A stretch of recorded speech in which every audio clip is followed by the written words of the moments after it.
Bonjour à tous, nous sommes en direct, bienvenue dans le FJT. Au programme ce soir, Annabelle. La grève qui continue chez les salariés de H. Régnier, la préparation du Black Friday dans les magasins. Seront-ils prêts pour le grand jour? Après les révélations chocs de la vente d'esclaves en Libye, la communauté internationale réagit. Mais également l'avertissement de la Commission européenne à Emmanuel Macron et une revue internationale. Puis nous conclurons avec Lucas qui nous présentera les nouveautés musicales de la semaine.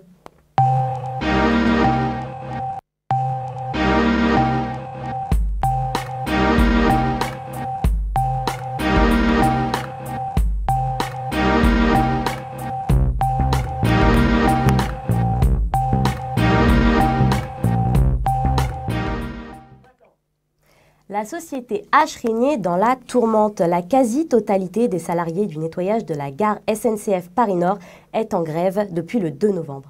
Ils sont aujourd'hui à Saint-Denis et étaient nombreux à manifester leur mécontentement. Un reportage de Léopold Masson-d'Auxerre et Camille Carrara. Depuis le 1er novembre, les usagers de la gare du RER Saint-Denis font face à une mare de détritus. En cause, la grève de la majorité des salariés du nettoyage des gares SNCF qui se révoltent face à des contrats qu'ils jugent injustes. On n'est pas d'accord qu'on change nos avenants. On n'est pas d'accord. On a demandé aussi des primes de panier. On en avait. Il y a des lignes qui ont déjà 4,50 €. On attend de négocier avec eux. On a déjà été chez eux en 3 fois, je crois. 3 fois, on a eu des négociations avec eux 3 fois, mais toujours ça n'a rien abouti. En plus de la question des contrats, les syndiqués du CFDT et du Sudrail lancent des accusations à l'encontre des cadres de la SNCF et du nouveau prestataire H. Régnier. Ils auraient profité de l'illettrisme de certains salariés pour leur retirer un certain nombre d'avantages. Vous savez, ici, notre problème, c'est que beaucoup d'entre nous ne savent pas lire. Quand ils viennent pour nous dire que oui, on vous a donné ça, les collègues croient qu'on nous a vraiment donné ce qu'on avait demandé, alors que ce n'est pas ça. Il faut donner les contrats à ceux qui savent lire pour pouvoir voir si vraiment les contrats sont dans les normes ou pas. Aux côtés des syndicats et travailleurs, on trouve aussi des étudiants venus soutenir l'initiative des salariés. En fait, on est venu avec des copains étudiants pour apporter un soutien, enfin on est venu en soutien aux travailleurs qui sont en grève, pour soutenir ce mouvement, à la fois financièrement et à la fois moralement aussi, pour apporter un soutien peut-être qui vient plus du monde étudiant et d'essayer de faire un peu une jonction, de tisser des liens entre des travailleurs de Saint-Denis et nous, on est étudiants à Saint-Denis, donc il y a une logique à venir soutenir. Malgré 23 jours de grève et aucun résultat significatif, les salariés ne comptent pas arrêter le combat. Pour l'instant cependant, aucune réunion n'est à l'ordre du jour.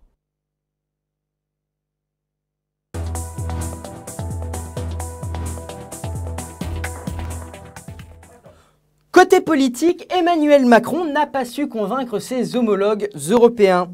Le budget prévisionnel de son Premier ministre a fait grincer des dents à Bruxelles. Un reportage de Sarah Caro.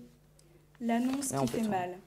La Commission européenne publie, comme chaque année, son évaluation des budgets européens. Et notre président n'a pas été épargné. Verdict, on estime que la France, dans son plan budgétaire pour l'année 2018, comporte un risque de non-conformité. On souligne également que le niveau de la dette française, qui est de 96,9% du PIB en 2018, dépasse de loin le seuil des 60% autorisés. Mais la France n'est pas la seule à s'éloigner des objectifs fixés. Selon Bruxelles, l'Italie, la Belgique, le Portugal, l'Autriche et la Slovénie sont également susceptibles de ne pas répondre aux quotas demandés. International, nous allons désormais en Libye. Révélée par la chaîne CNN, la vente d'esclaves dans ce pays en guerre civile depuis 2011 provoque un émoi général. Un reportage de Paul Batelier.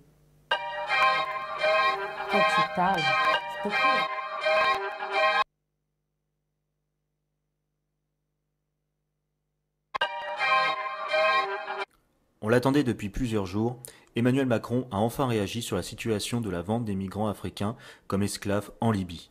Et c'est durant un point presse, avec son homologue guinéen et président de l'Union africaine Alpha Condé, que le chef d'État français a condamné ce trafic d'êtres humains inacceptable. C'est un crime contre l'humanité, c'est une des formes de trafic aussi aujourd'hui les plus rentables et qui nourrit les délinquances les plus graves et pour partie des réseaux terroristes. Donc la dénonciation par la France a été immédiate, elle est sans appel. À l'origine de l'indignation, une vidéo d'une vente aux enchères d'êtres humains au prix de 700 € dans une maison près de Tripoli, filmée par une journaliste de CNN et publiée le 20 novembre dernier. Depuis la diffusion de ces images ayant provoqué un émoi international, artistes, politiques et journalistes se mobilisent pour mettre un terme à l'esclavage des migrants. Dans une vidéo, le chanteur de reggae ivoirien Alpha Blondy appelle les dirigeants européens à se mobiliser. Nous sommes surpris et stupéfaits par rapport à votre silence devant cette situation révoltante, humiliante et inacceptable. Sur Internet, une pétition a récolté plus de 20 000 signatures, dont Yannick Noah, Omar Sy, Audrey Pulvar et Dominique Sopo.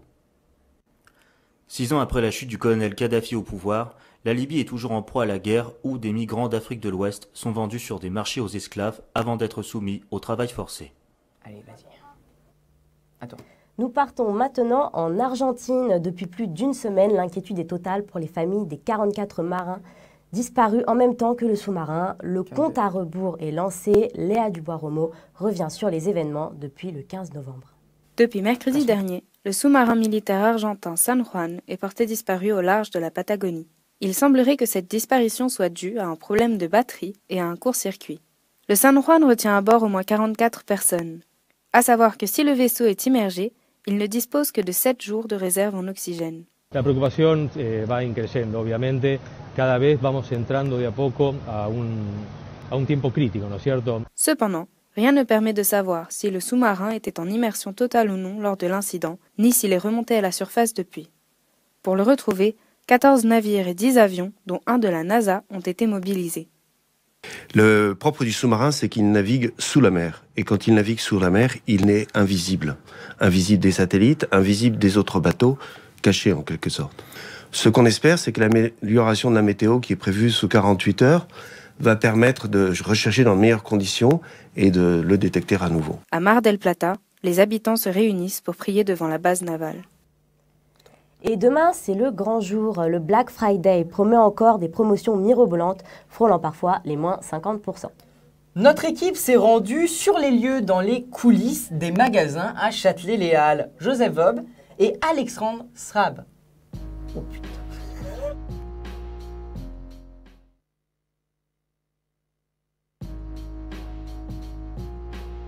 Bonjour à vous deux sur le plateau. On est à Châtelet-Les Halles pour vous parler de Black Friday, cette fameuse fête américaine qui ravit les consommateurs. Nous sommes allés à la rencontre des commerçants pour en savoir plus sur l'organisation de la journée. Est-ce que vous, pour cette occasion, vous faites des offres ou est-ce que vous proposez quelque chose à vos clients? Tout à fait, bien sûr, on propose une grande palette de références, donc beaucoup de jeux qui sont à la fois récents et moins récents pour d'autres ou beaucoup moins connus en promotion. C'est-à-dire que vous pouvez voir par exemple ici sur le rayon PS4, vous avez Destiny 2, le dernier Assassin's Creed, NBA, Wolfenstein, Evil Within, et Gran Turismo Sport et toutes ces références-là qui sont des jeux qui sont sortis il y a 2-3 mois, qui passent en promotion pour le Black Friday. Donc on va proposer en fait un ensemble de coffrets du bruit dans la cuisine que l'on peut voir en fait en tête de gondole de chaque table. On va organiser notre petite vitrine justement par rapport à ça sur la latérale. Donc on aura en plus tous ces coffrets voilà, en visuel prêts à être utilisés à bon escient pour ces Black Friday. Et en plus on a une autre offre qui se rajoute, donc c'est des coffrets qui sont offerts sur notre robot donc, qui est juste derrière moi là, donc le robot Cook Expert de Magimix.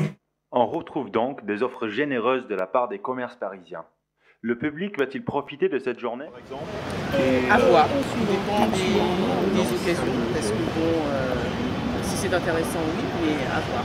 Je ne dis pas oui, je ne dis pas non. Donc, je fais quelques repérages là aujourd'hui, donc je verrai demain. Cette fête américaine, qui prend certes de l'ampleur en France, ne connaît pas encore un aussi grand succès que chez nos confrères outre-Atlantique. Et on attend avec impatience ce vendredi. Et c'est l'heure de notre point musique. Lucas Rastelli nous rejoint sur le plateau et vous propose les meilleures nouveautés de la semaine. Bonjour Lucas. Oh putain, mais il était pas sous micro. Il continue. Annabelle, mélomane en tout genre, cette chronique est faite pour vous.